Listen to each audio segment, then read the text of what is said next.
ಶ್ರೀ ಗುರು ಗಣಪತಿಭ್ಯಾಂ ನಮಃ. ಶ್ರೀ ಶಾರದಾಂಬಾಯೇ ನಮಃ. ಎಲ್ಲ ನನ್ನ ಆತ್ಮೀಯ ವೀಕ್ಷಕ ಬಂಧುಗಳಿಗೆ ನಮಸ್ಕಾರ.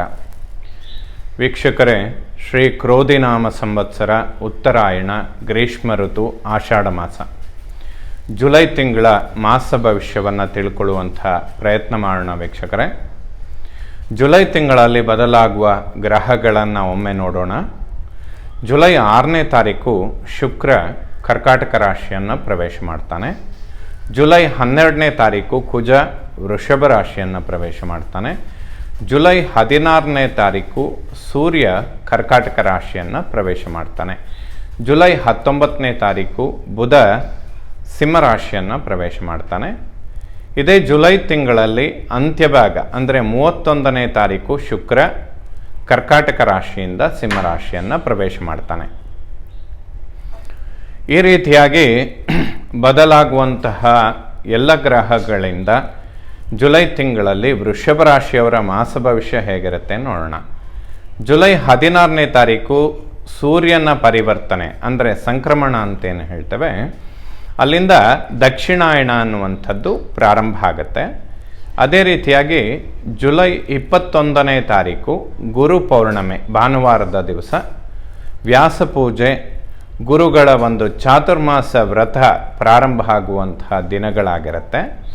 ಈ ಸಮಯಗಳಲ್ಲಿ ಗುರುಗಳ ದರ್ಶನ ಮಾಡುವಂಥದ್ದು, ಗುರುಗಳಿಗೆ ಪಾದಪೂಜೆ ಇಂತಹ ಸೇವೆಗಳನ್ನು ಮಾಡುವಂಥದ್ದು ಅತ್ಯಂತ ಪುಣ್ಯಕರವಾದಂತಹ ಕೆಲಸ.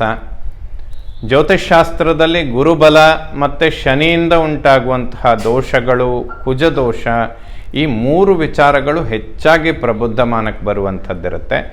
ಈ 3 ವಿಚಾರಗಳಿಂದನೇ ಅಭಿವೃದ್ಧಿಗಳು ಅಥವಾ ಸಮಸ್ಯೆಗಳು ಎರಡನ್ನೂ ಕೂಡ ಕಾಣೋದಕ್ಕೆ ಕಾರಣವಾಗಿರುತ್ತೆ.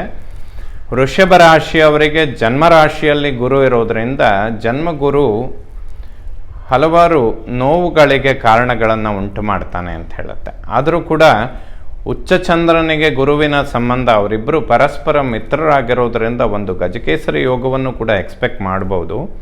ಹಾಗಾಗಿ ವೃಷಭ ರಾಶಿಗೆ ಅಧಿಪತಿಯಾದಂತಹ ಶುಕ್ರಾಚಾರ್ಯರು ದೈತ್ಯ ಗುರುಗಳು, ಜನ್ಮರಾಶಿಯಲ್ಲಿ ಕೂತಿರುವಂಥವನು ದೈವಗುರು ಅಂದರೆ ದೇವತೆಗಳ ಗುರು. ಹಾಗಾಗಿ ಆ ಗುರುಬಲವನ್ನು ನೀವು ಎಕ್ಸ್ಪೆಕ್ಟ್ ಮಾಡಬೇಕಾದ್ರೆ ಸ್ವಲ್ಪ ಗುರು ದರ್ಶನ, ಗುರುಗಳಿಗೆ ಪಾದಪೂಜೆ ಇಂತಹ ಸೇವೆಗಳನ್ನು ಮಾಡಿಕೊಂಡ್ರೆ ಅದನ್ನು ಪಾಸಿಟಿವ್ ಆಗಿ ಕನ್ವರ್ಟ್ ಮಾಡಿಕೊಳ್ಬೋದು. ಹೆಚ್ಚಿನ ಶುಭ ಫಲಗಳನ್ನು ಪಡೆಯೋದಕ್ಕೆ ವೃಷಭ ರಾಶಿಯವರಿಗೆ ಸಾಧ್ಯವಾಗುತ್ತೆ. ಏಕೆಂದರೆ ಈ ಮಾಸದ ಪರಿವರ್ತನೆಗಳು, ಶುಕ್ರ 3ರಲ್ಲಿದ್ದಾನೆ, ಪರಾಕ್ರಮದಲ್ಲಿದ್ದಾನೆ, ಬುಧ ಸುಖಸ್ಥಾನದಲ್ಲೇ ಸಂಚಾರ ಮಾಡ್ತಾ ಇರ್ತಾನೆ. ಸೊ ರವಿ, ಬುಧ ಮತ್ತು ಶುಕ್ರರ ಸಂಚಾರ ಜೊತೆಗೆ ಶನಿ ಸಂಚಾರ. ಏಕೆಂದರೆ ವೃಷಭ ರಾಶಿಯವರಿಗೆ ಬುಧ, ಶುಕ್ರ ಮತ್ತು ಶನಿಯ ಸಂಚಾರಗಳು ಅತ್ಯಂತ ಅವಶ್ಯಕವಾಗಿರುತ್ತೆ. ಆ 3 ಗ್ರಹಗಳ ಚಲನೆ ಈ ಮಾಸಗಳಲ್ಲಿ ಅದ್ಭುತವಾಗಿರುತ್ತೆ. ವೃಷಭ ರಾಶಿಯವರು ಸ್ವಲ್ಪ ಗುರು ಅನುಗ್ರಹಕ್ಕೆ ಪಾತ್ರರಾದರೆ ಉಳಿದ ಈ 3 ಗ್ರಹಗಳಿಂದ ಹೆಚ್ಚಿನ ಫಲಗಳನ್ನು ಪಡೆದುಕೊಳ್ಳೋದಕ್ಕೆ ಸಾಧ್ಯವಾಗುತ್ತೆ. ಲಗ್ನ ರಾಶ್ಯಾಧಿಪತಿಯಾದಂತಹ ಶುಕ್ರ ಕಳೆದ 1-1.5 ತಿಂಗಳಿಂದ ಅಸ್ತಂಗತನಾಗಿ ಸಂಚಾರ ಮಾಡ್ತಾ ಇದ್ದ. ಈಗ ಅವನಿಗೆ ಉದಯ ಆಗುವಂತಹ ಸಮಯಗಳು ಬಂದಿರುತ್ತೆ. ಆರೋಗ್ಯದ ವಿಚಾರಗಳಲ್ಲಿ ಯಾವುದೇ ಹೆಚ್ಚಿನ ಸಮಸ್ಯೆಗಳಿರೋದಿಲ್ಲ. ಗುರುಕುಜನ ಯುತಿ ಅನ್ನುವಂಥದ್ದು ಈ ಮಾಸದ 12ನೇ ತಾರೀಕಿನ ನಂತರ ಕುಜ ವೃಷಭ ರಾಶಿಯನ್ನು ಪ್ರವೇಶ ಮಾಡಿದಾಗ ಗುರು ಮತ್ತು ಕುಜನ ಯುತಿ ಆಗುತ್ತೆ.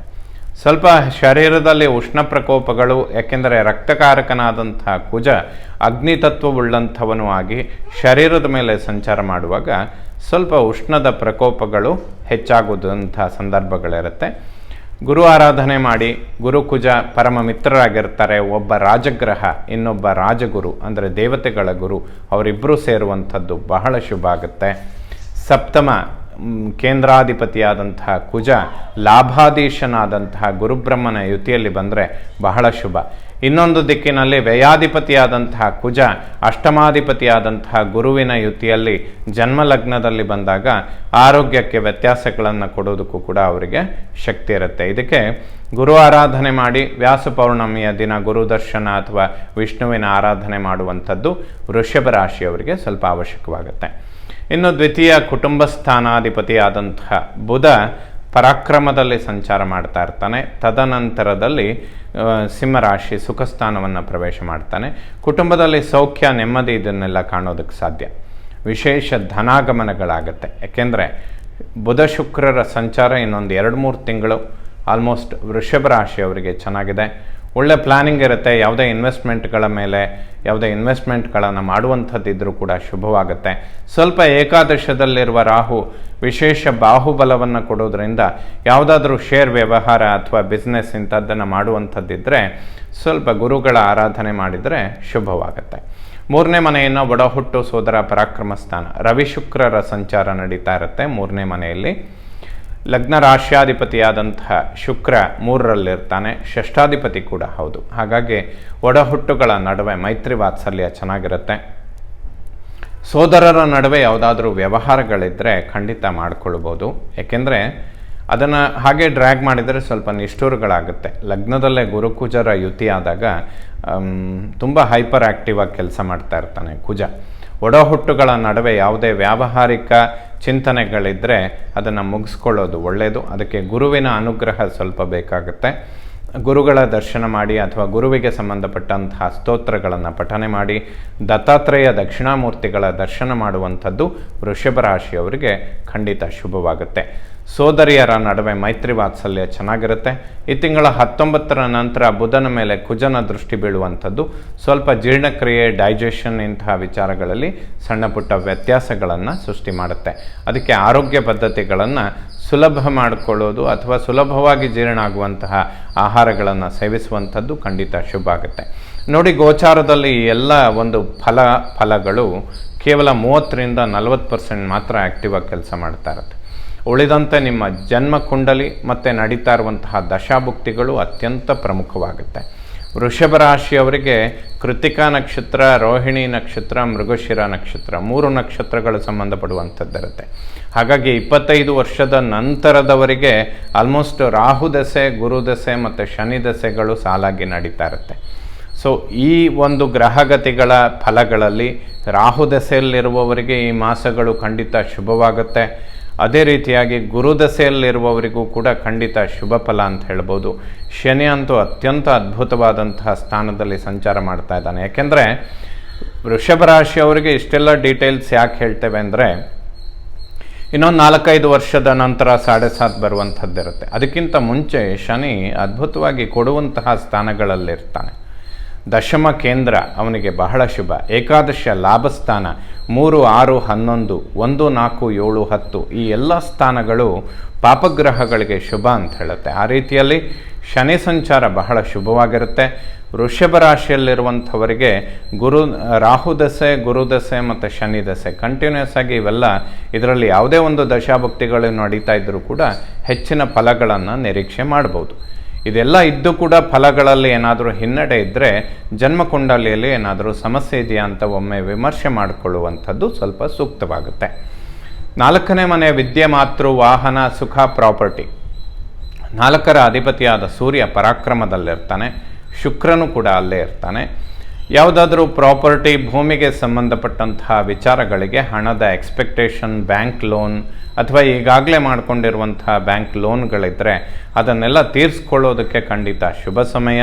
ಹೊಸದನ್ನು ಎಕ್ಸ್ಪೆಕ್ಟ್ ಮಾಡಿದರೂ ಕೂಡ ಖಂಡಿತ ಸಿಗುತ್ತೆ. 6ರ ಅಧಿಪತಿಯಾದಂತಹ ಶುಕ್ರ 3ನೇ ಮನೆಯಲ್ಲಿ ಸಂಚಾರ ಮಾಡ್ತಾ ಇರ್ತಾನೆ. ಧನಕಾರಕನಾದಂತಹ ಶುಕ್ರ ಪರಾಕ್ರಮದಲ್ಲಿರುವಂಥದ್ದು ವೃಷಭ ರಾಶಿಯವರಿಗೆ ಶುಭವಾಗುತ್ತೆ. ಪ್ರಾಪರ್ಟಿಗೆ ಸಂಬಂಧಪಟ್ಟಂತಹ ವಿಚಾರಗಳಲ್ಲಿ ಅಭಿವೃದ್ಧಿಗಳನ್ನು ಎಕ್ಸ್ಪೆಕ್ಟ್ ಮಾಡ್ಬೋದು. ಈ ತಿಂಗಳ 19ರ ನಂತರ ಬುಧನು ಕೂಡ ಸುಖ ಸ್ಥಾನಕ್ಕೆ ಬರುವಂಥದ್ದು ವಿದ್ಯಾರ್ಜನೆ ಮಾಡುವಂತಹ ಮಕ್ಕಳಿಗೆ ಖಂಡಿತ ಶುಭವಾಗುತ್ತೆ. ವಾಹನದಿಂದ ಲಾಭ, ಭೂಮಿಯಿಂದ ಲಾಭ ಆಗುವಂಥದ್ದು. ಮಾತೃವಿನ ಆರೋಗ್ಯದಲ್ಲೂ ಕೂಡ ಅಭಿವೃದ್ಧಿಗಳನ್ನು ಎಕ್ಸ್ಪೆಕ್ಟ್ ಮಾಡ್ಬೋದು. ಸ್ವಲ್ಪ ಜೀರ್ಣಕ್ರಿಯೆ, ಸಣ್ಣ ಪುಟ್ಟ ಸ್ಕಿನ್ ಅಲರ್ಜಿ ಇಂಥದ್ದು ಬರೋದಕ್ಕೆ ಅವಕಾಶಗಳಿರುತ್ತೆ. ಸುಬ್ರಹ್ಮಣ್ಯನ ಸ್ತೋತ್ರಗಳನ್ನು ಪಠನೆ ಮಾಡಿ. 5ನೇ ಮನೆ ಜ್ಞಾನ, ಸಂತಾನ, ಪೂರ್ವಪರ ಪುಣ್ಯ. ಪಂಚಮದಲ್ಲಿ ಪಾಪಗ್ರಹಗಳಿದ್ದರೆ ಅರಿಷ್ಟ ಅಂತ ಹೇಳಿದ್ದಾರೆ. ಕೇತುವಿನ ಸಂಚಾರ ಪಂಚಮದಲ್ಲಾಗ್ತಾ ಇರುತ್ತೆ. ಪಂಚಮಾಧಿಪತಿ ಬುಧ ಈ ತಿಂಗಳ 19ರ ನಂತರ ಕುಜನ ದೃಷ್ಟಿಗೆ ಪಾತ್ರನಾಗ್ತಾನೆ. ಹಾಗಾಗಿ ಸಂತಾನದ ಅಂಚಿನಲ್ಲಿರುವವರು ಗಣಪತಿ ಮತ್ತು ಸುಬ್ರಹ್ಮಣ್ಯನ ಸ್ತೋತ್ರಗಳನ್ನು ಸ್ವಲ್ಪ ಪಠನೆ ಮಾಡಿದರೆ ಶುಭವಾಗುತ್ತೆ. 5th ಹೌಸ್ ಮೇಲೆ ಅಥವಾ ಕೇತುವಿನ ಮೇಲೆ ಗುರುದೃಷ್ಟಿ ಬೀಳುವಂಥದ್ದು ಬಹಳ ಶುಭ ಆಗುತ್ತೆ. ರಾಹುಕೇತುಗಳ ಮೇಲೆ ಗುರುದೃಷ್ಟಿ ಬಿದ್ದರೆ ಚಾಂಡಾಲರಾದಂಥವರು ಕೋದಂಡರಾಗ್ತಾರೆ ಅಂತ ಹೇಳ್ತಾರೆ. ಆ ರೀತಿಯಲ್ಲಿ ಗುರುದೃಷ್ಟಿ ಖಂಡಿತ ಶುಭವಾಗುತ್ತೆ. ಗಣಪತಿ ಮತ್ತು ಸುಬ್ರಹ್ಮಣ್ಯನ ಆರಾಧನೆ, ಮಕ್ಕಳ ಆರೋಗ್ಯ, ಸಂತಾನದ ಅಂಚಿನಲ್ಲಿರುವವರಿಗೆ ಶುಭ ಫಲ ಅಂತ ಹೇಳ್ಬೋದು. 6ನೇ ಮನೆಯನ್ನು ಶತ್ರು ಋಣ ರೋಗಸ್ಥಾನ. ಷಷ್ಠಾಧಿಪತಿ ಶುಕ್ರ ಪರಾಕ್ರಮದಲ್ಲಿದ್ದಾನೆ. ಯಾವುದೇ ಶತ್ರು ಬಾಧೆಗಳಿರೋದಿಲ್ಲ. ಸ್ನೇಹಿತರಿಂದ ಸಹಾಯಗಳನ್ನು ಎಕ್ಸ್ಪೆಕ್ಟ್ ಮಾಡ್ಬೋದು. ಒಬ್ಬರಿಂದ ಒಬ್ಬರಿಗೆ ಖಂಡಿತ ಅನುಕೂಲಗಳಾಗೋದಕ್ಕೆ ಶುಭ ಸಮಯ. 7ನೇ ಮನೆಯನ್ನು ಮಾಂಗಲ್ಯ, ವಿವಾಹ, ದಾಂಪತ್ಯ. ಶನಿ ಕರ್ಮದಲ್ಲಿರುವಂಥವನು ಮಾಂಗಲ್ಯ ಸ್ಥಾನವನ್ನು ವೀಕ್ಷಣೆ ಮಾಡ್ತಾನೆ. ಅದೇ ರೀತಿಯಾಗಿ ಸಪ್ತಮ ಭಾವದ ಮೇಲೆ ಗುರುದೃಷ್ಟಿ ಕೂಡ ಬೀಳ್ತಾ ಇರುತ್ತೆ. ಗುರು ಪೌರ್ಣಮೆಯ ದಿವಸ ಗುರುದರ್ಶನ ಮಾಡುವಂಥದ್ದು ಶುಭವಾಗುತ್ತೆ. ವೃಷಭ ರಾಶಿಯವರು ಬಹಳ ಸಮಯದಿಂದ ವಿವಾಹ ಇಂತಹ ಮಂಗಳ ಕಾರ್ಯಗಳನ್ನು ಎಕ್ಸ್ಪೆಕ್ಟ್ ಮಾಡ್ತಾ ಇದ್ದಾರೆ. ಯಾಕೆಂದರೆ ಕಳೆದ 1 ವರ್ಷಗಳಿಂದ ಗುರುಬಲ ಇರಲಿಲ್ಲ, ಗುರು ವ್ಯಯಭಾವದಲ್ಲಿದ್ದ. ಈಗ ಜನ್ಮರಾಶಿಯಲ್ಲಿ ಗುರು ಇದ್ದರೂ ಕೂಡ ಅವನ ದೃಷ್ಟಿ ಮಾಂಗಲ್ಯ ಸ್ಥಾನದ ಮೇಲೆ ಬೀಳ್ತಾ ಇರುತ್ತೆ. ಶನಿಯನ್ನು ಕಳತ್ರ ಪುತ್ರಸ್ಯ ಅಂತ ಹೇಳುವಂಥದ್ದು, ಶನಿ ದೃಷ್ಟಿ ಕೂಡ ಮಾಂಗಲ್ಯ ಸ್ಥಾನದ ಮೇಲೆ ಬೀಳ್ತಾ ಇರುತ್ತೆ. ವಿವಾಹ ಇಂತಹ ಶುಭ ಕಾರ್ಯಗಳಿಗೆ ಸ್ವಲ್ಪ ಗುರು ಆರಾಧನೆ ಮಾಡಿ ಮುಂದುವರೆಸಿದರೆ ವೃಷಭ ರಾಶಿಯವರಿಗೆ ಖಂಡಿತ ಶುಭವಾಗುತ್ತೆ. ಇನ್ನು ದಂಪತಿಗಳ ನಡುವೆ ಆರೋಗ್ಯದಲ್ಲಿ ಅಭಿವೃದ್ಧಿಗಳನ್ನು ಖಂಡಿತ ಎಕ್ಸ್ಪೆಕ್ಟ್ ಮಾಡ್ಬೋದು.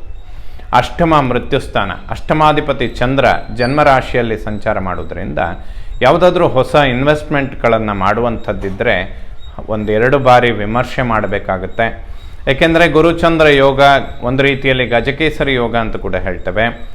ಸ್ವಲ್ಪ ಮನಸ್ಸಿನಲ್ಲಿ ಅತಿಯಾದ ಪ್ರೇರಣೆಗಳನ್ನು ಗುರು ಕೊಡ್ತಾನೆ. ವಿಶೇಷವಾಗಿ ಯಾವುದ್ರ ಮೇಲಾದರೂ ಇನ್ವೆಸ್ಟ್ ಮಾಡುವಂಥದ್ದು, ಹೊಸದನ್ನು ಖರೀದಿ ಮಾಡುವಂತಹ ವಿಚಾರಗಳಿಗೆ ಗುರುಚಂದ್ರ ಯೋಗ ಸ್ವಲ್ಪ ಹೆಚ್ಚಿನ ಪ್ರೇರಣೆಗಳನ್ನೇ ಕೊಡುತ್ತೆ. ಏಕೆಂದರೆ ಅವನು ಲಾಭಾಧಿಪತಿಯೂ ಹೌದು.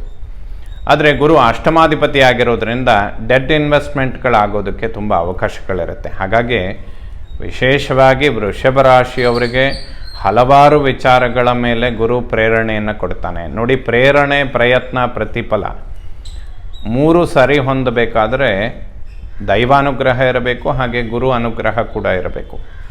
ಆದಿಯಲ್ಲಿ ಪ್ರೇರಣೆ ಕೊಡುವಂಥವನು ಭಗವಂತ, ಅಂತ್ಯದಲ್ಲಿ ಪ್ರತಿಫಲವನ್ನು ಕೊಡುವಂಥವನು ಭಗವಂತ. ಮನುಷ್ಯ ಪ್ರಯತ್ನಗಳನ್ನು ಮಾತ್ರ ಮಾಡ್ತಾ ಇರ್ತಾನೆ. ಏಕಕಾಲದಲ್ಲಿ 2-3 ಪ್ರೇರಣೆಗಳನ್ನು ಭಗವಂತ ಕೊಡ್ತಾನೆ.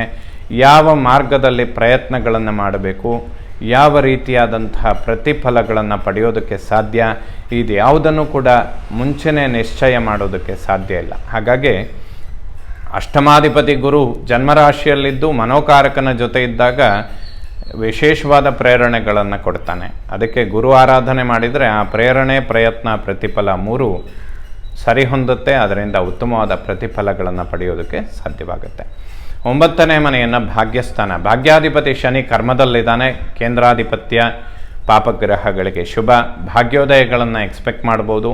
ಪ್ರಾಪರ್ಟಿಗೆ ಸಂಬಂಧಪಟ್ಟಂತಹ ವಿಚಾರಗಳು ಇತ್ಯರ್ಥ ಮಾಡಿಕೊಳ್ಳೋದಕ್ಕೆ ಒಬ್ಬ ರಾಜಗ್ರಹ, ಇನ್ನೊಂದು ದೈವಗುರುವಿನ ಯುತಿ ಜನ್ಮರಾಶಿಯಲ್ಲಾಗುವಂಥದ್ದು ವೃಷಭ ರಾಶಿಯವರಿಗೆ ಖಂಡಿತ ಶುಭವಾಗುತ್ತೆ. ದಶಮವನ್ನು ಕರ್ಮ ಉದ್ಯೋಗ ಸ್ಥಾನ. ಕರ್ಮದಲ್ಲಿ ಶನಿಯ ಸಂಚಾರ, ಉದ್ಯೋಗದ ಪರಿವರ್ತನೆಗಳು, ಉದ್ಯೋಗದಲ್ಲಿ ಬಡ್ತಿ, ಪ್ರಮೋಷನ್, ಹೈಕ್ ಇದನ್ನೆಲ್ಲ ಎಕ್ಸ್ಪೆಕ್ಟ್ ಮಾಡ್ಬೋದು. ಖಂಡಿತ ಸಮಯಕ್ಕೆ ಸರಿಯಾಗಿ ಸಿಗುತ್ತೆ. ಭಾಗ್ಯಸ್ಥಾನದ ಮೇಲೆ ಗುರುದೃಷ್ಟಿ ಕೂಡ ಬೀಳ್ತಾ ಇರುತ್ತೆ. ಭಾಗ್ಯೋದಯಗಳಾಗುತ್ತೆ. ಕರ್ಮ ಉದ್ಯೋಗದಲ್ಲಿ ಯಶಸ್ಸನ್ನು ಖಂಡಿತ ಕಾಣ್ತೀರಾ. ಇರುವಂತಹ ಉದ್ಯೋಗದಲ್ಲೇ ಅಭಿವೃದ್ಧಿಗಳನ್ನು ಖಂಡಿತವಾಗಲೂ ವೃಷಭ ರಾಶಿಯವರು ಎಕ್ಸ್ಪೆಕ್ಟ್ ಮಾಡ್ಬೋದು, ಸಿಗುತ್ತೆ ಕೂಡ. ಏಕಾದಶ ಲಾಭಸ್ಥಾನ. ಲಾಭದಲ್ಲಿ ರಾಹುವಿನ ಸಂಚಾರ ಬಹಳ ಶುಭವಾಗುತ್ತೆ. ವೃಷಭ ರಾಶಿಯಲ್ಲಿ ಹುಟ್ಟಿದವರು ರಾಹು ದಶೆ, ಗುರುದಶೆ ಅಥವಾ ಶನಿ ದಶೆ 3 ನಡೀತಾ ಇರುವಂಥವರಿಗೆ ಇದು ಅದ್ಭುತವಾದಂತಹ ಸಮಯ ಅಂತ ಕೂಡ ಹೇಳ್ಬೋದು. ವ್ಯಯಭಾವನ ಮೋಕ್ಷಸ್ಥಾನ. ಅಷ್ಟಮಾಧಿಪತಿ ಗುರು, ವ್ಯಯಾಧಿಪತಿ ಕುಜ ಇಬ್ಬರು ಕೂಡ ಜನ್ಮ ಲಗ್ನದಲ್ಲಿರ್ತಾರೆ. ಹಾಗಾಗಿ ಈ ಮಾಸಗಳಲ್ಲಿ ನೋಡಿ ಗುರುಕುಜನ ಯುತಿಯಾಗುವಂಥದ್ದು, ಅದಕ್ಕೆ ಪರಿಹಾರಗಳು ಕೂಡ ಈ ಮಾಸದಲ್ಲೇ ಇರುತ್ತೆ. ಸುಬ್ರಹ್ಮಣ್ಯನ ಆರಾಧನೆ ಮಾಡಿ, ಸುಬ್ರಹ್ಮಣ್ಯನಿಗೆ ಸಂಬಂಧಪಟ್ಟಂತಹ ಸ್ತೋತ್ರಗಳನ್ನು ಪಠನೆ ಮಾಡಿ, ಗುರುಗಳ ದರ್ಶನ ಮಾಡಿ, ದತ್ತಾತ್ರೇಯರ ಮತ್ತು ದಕ್ಷಿಣಾಮೂರ್ತಿಗಳ ದರ್ಶನ ಮಾಡಿ, ಅವರಿಗೆ ಸಂಬಂಧಪಟ್ಟಂತಹ ಸ್ತೋತ್ರಗಳನ್ನು ಪಠನೆ ಮಾಡಿ. ಅವರಿಬ್ಬರು ಸಪ್ತಮಾಧಿಪತಿ ಲಾಭಾಧಿಪತಿಗಳೂ ಹೌದು, ಅಷ್ಟಮಾಧಿಪತಿ ವ್ಯಯಾಧಿಪತಿಗಳೂ ಹೌದು. ಸ್ವಲ್ಪ ಅವರ ಆರಾಧನೆ ಮಾಡಿದರೆ ಸಪ್ತಮಾಧಿಪತಿ ಲಾಭಾಧಿಪತಿಯ ಫಲಗಳನ್ನು ಪಡಿಬೋದು. ಅವರನ್ನು ಆರಾಧನೆ ಮಾಡೋದರಲ್ಲಿ ಹಿನ್ನಡೆಗಳಾದರೆ ಅಷ್ಟಮಾಧಿಪತಿ ವ್ಯಯಾಧಿಪತಿಯ ಒಂದು ಫಲಗಳನ್ನು ನಿರೀಕ್ಷೆ ಮಾಡಬೇಕಾಗುತ್ತೆ. ಗುರುಕುಜರ ಆರಾಧನೆ, ಸುಬ್ರಹ್ಮಣ್ಯ ಮತ್ತು ಗುರುಗಳ ದರ್ಶನ ಮಾಡುವಂಥದ್ದು ವೃಷಭ ರಾಶಿಯವರಿಗೆ ಖಂಡಿತ ಶುಭವಾಗುತ್ತೆ. ಈ ಮಾಸದಲ್ಲಿ ಎಲ್ಲ ನವಗ್ರಹಗಳು ಕೂಡ ವೃಷಭ ರಾಶಿಯವರಿಗೆ ಶುಭ ಫಲಗಳನ್ನೇ ಕೊಡುವಂಥವರಾಗಲಿ. ಶ್ರೀ ಶಾರದಾ ಪರಮೇಶ್ವರಿಯ ಸಂಪೂರ್ಣ ಅನುಗ್ರಹ ಎಲ್ಲ ನನ್ನ ವೀಕ್ಷಕ ಬಂಧುಗಳ ಮೇಲಿರಲಿ. ಶುಭವಾಗಲಿ ವೀಕ್ಷಕರೇ.